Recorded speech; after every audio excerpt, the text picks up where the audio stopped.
Good morning sa lahat. Tara magbasa na tayo ng ating libro guys. Magandang balita, Biblia. Today is 28 May 2024. Nandito tayo sa aklat ng Isaiah, chapter 59. Hinatulan ang pang-api at walang katarungan. Basa. Pakisabayan ako ng basa guys para pare-pareho tayo dito matuto. Isaiah chapter 59 verse 1, tingnan ninyo si Yahweh ay may kakayahan upang iligtas ka, siya ay hindi bingi upang hindi marinig ang inyong hinaing. Verse 2, ang masasama ninyong gawa ang dahilan ng pagkawalay ninyo sa Diyos, nagkasala kayo kaya hindi ninyo siya makita at hindi niya kayo marinig. Verse 3, natigmak sa dugo ang inyong mga kamay, ang inyong mga daliri sanhi ng katiwalian, ang inyong mga labi ay puno ng kasinungalingan, ang sinasabi ng inyong mga dila ay pawang kasamaan. Isaiah chapter 59 verse 4, hindi makatarungan ang inyong pagsasakdal sa hukuman, hindi rin batapat ang hatol ng inyong mga hukom, ang inyong batayan ay hindi tamang pangangatwiran at ang pananalita ninyo'y pawang kasinungalingan. Ang iniisip ninyo'y pawang kaguluhan na nagiging sanhi ng maraming kasamaan. Isaiah chapter 59 verse 5, mga itlog ng ahas ang kanilang pinipisa, mga sapot ng gagamba ang kanilang hinahabi. Sino mang kumakain ng itlog na ito ay mamamatay. Bawat napipisa ay isang ulupong ang lumilitaw. Huwag kayong kumain ng guys. Itlog ng ahas. May kumakain ba niyan? Ayan o, sino mang kumakain ng itlog na ito ay mamamatay, bawat napipisa ay isang ulupong ang lumilitaw. Kadiri. Pero nakakain daw yung ahas eh. Maraming kumakain ng ahas pero tayo hindi tayo kumakain ng ahas. Parang inaano pa lang natin, nandidiri na tayo. Pero sabi nila, raw yan, parang lasang manok. Nandito na tayo sa Isaiah chapter 59 verse 6. Hindi magagawang damit ang mga sapot, hindi nito matatakpan ang kanilang mga katawan, ang mga ginagawa nila ay kasamaan, pawang karasan ang gawa ng kanilang mga kamay.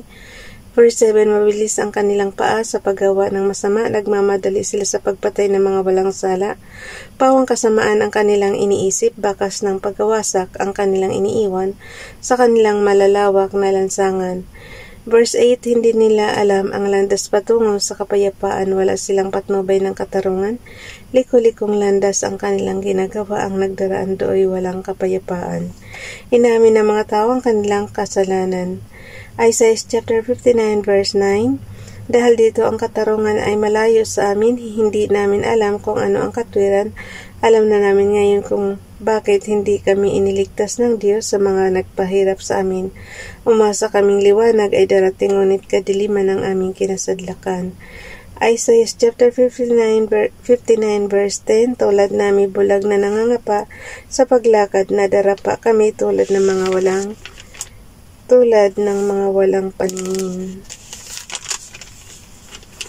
Sa katanghaliang tapat,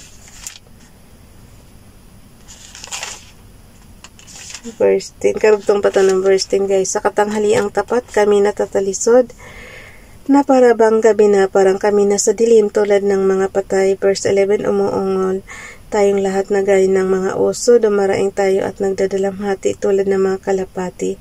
Ang hinihintay nating katarungan ay hindi numarating, nais nating maligtas sa kaapihan at kahirapan, ngunit ang kaligtasan ay malayo. Isaiah chapter 59 verse 12, Yahweh, maraming beses kaming naghimagsik laban sa iyo.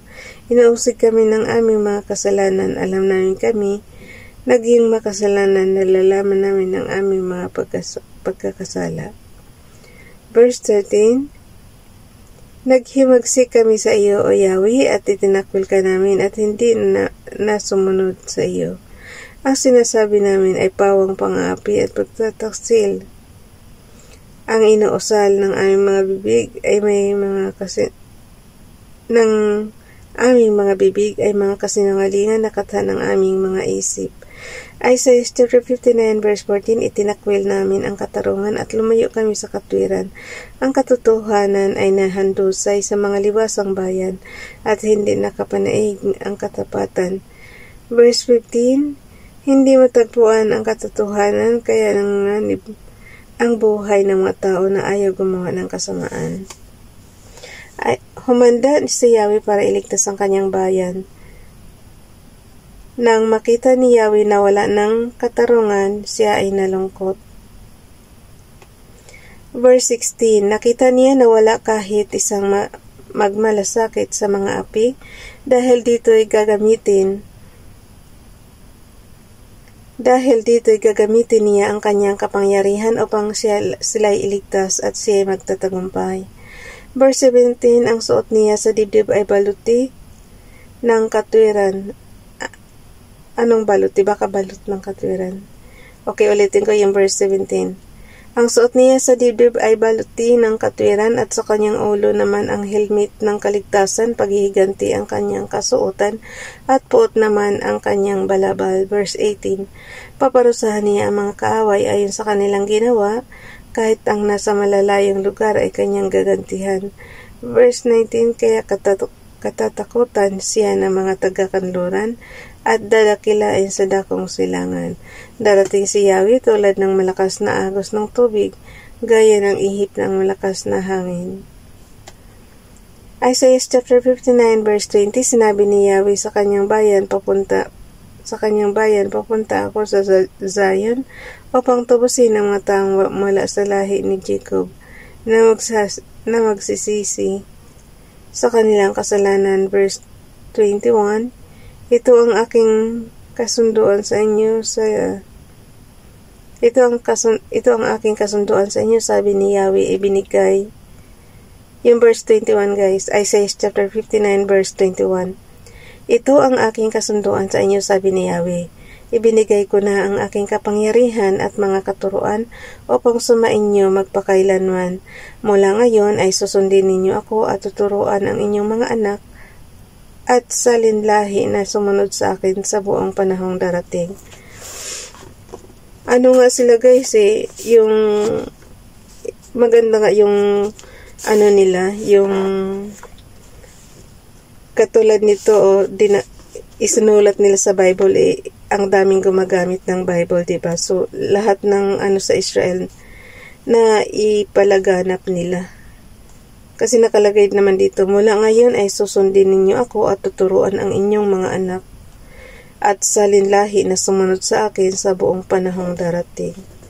So kaya inano nila yung buong Bible guys, diba? Halos lahat dito is kwento naman to ng history naman ito ng Israel na nangyayari noong panahon nila. Panahon ng ano pa to? Ilang generation na kaya tong Bible na to. So, ito na to. Maganda ang anong nila guys. Kumbaga sa social media, ang Bible ang pinaka-social media noong araw. Napalaganap ng gusto sa buong daigdig.